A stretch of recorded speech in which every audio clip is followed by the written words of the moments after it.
Okay, now we're going to talk about the different oil groups.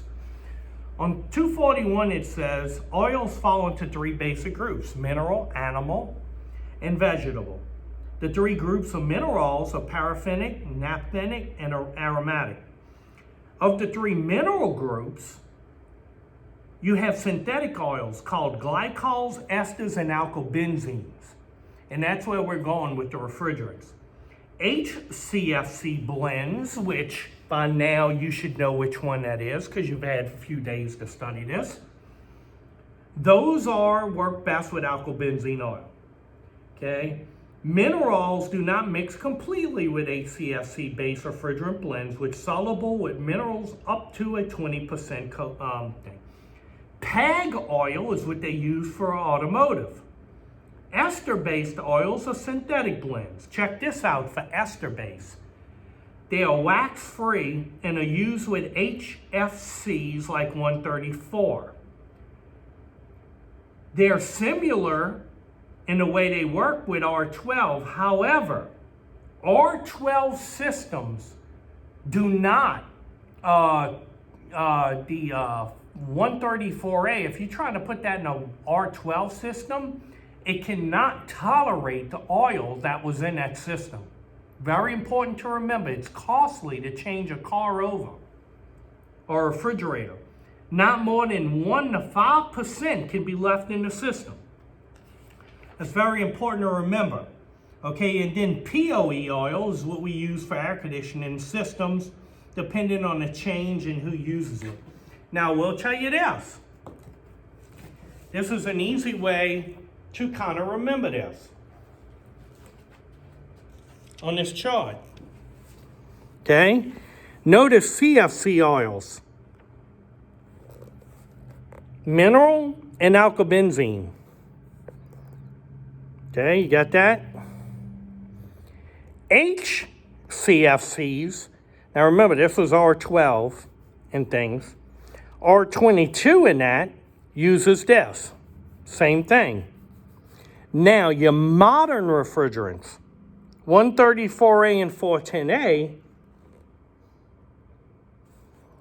all use POE, polyester oils. They use the esters. The other ones are used on CFCs and ACFCs. Your newest ones, HFCs without chlorine, are all polyester-based oils. That's a quick way to remember that.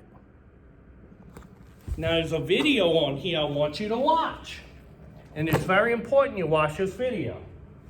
So I'm going to come over here real quick. You have a couple of things you could read about this with your oil groups. And then we'll get into the regulations, just not yet. Now, so let's get back into the chapter real quick. There's something I want to show you here. When you go through your videos this week, you'll notice you'll have videos like ozone depletion. This one right here is a very good video. This cat right here, this technician, is converting an R22 system over to R407C. He's going to show you what you could do. Now remember, R22 is very expensive right now. And someone may not have the money to change to keep buying R22. But you can put 407C in that. And he tells you how to simply do it. Now, some of these replacement blends for R22, when you follow the rules, actually work more efficient in the system than R22 by 5 to 10%. So you definitely want to watch that.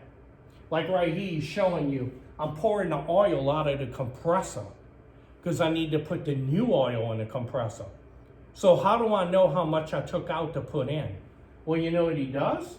He pours the oil out of the compressor and puts it in a measuring cup, figures out how much he took out, then he puts that right amount of the new oil into that same compressor. And that compressor, you don't have to get all the residual oil out of it, the old one, because it tolerates some of it, the new refrigerant. Man, these are awesome. Some of these new refrigerants actually work with the R22 metering devices and everything. So that's what you do. Now, somebody once came in here and told me, you told me it's a drop-in refrigerant. What's a drop-in refrigerant? This is the misconception in the field.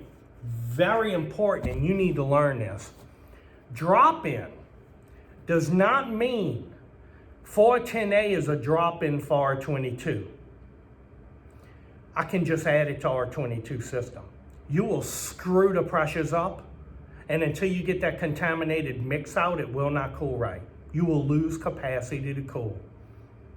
The other one that they say is a drop-in is, I take all the R22 out and put 410A in the system. That's not gonna work. That's not what drop-in means. When you have a drop-in, it means you have to make sure you have compatible oil, compatible metering devices, and the coils can handle the pressures of the new refrigerant. Then you can drop the new refrigerant into the system. That's very important, man. If you take R22 and they say, well, I can top off R22 by putting a little 410A in it. No, you've created a whole new chemical compound, and that system's contaminated. That's foolish talk. That's foolishness. Okay, and that's not what we do.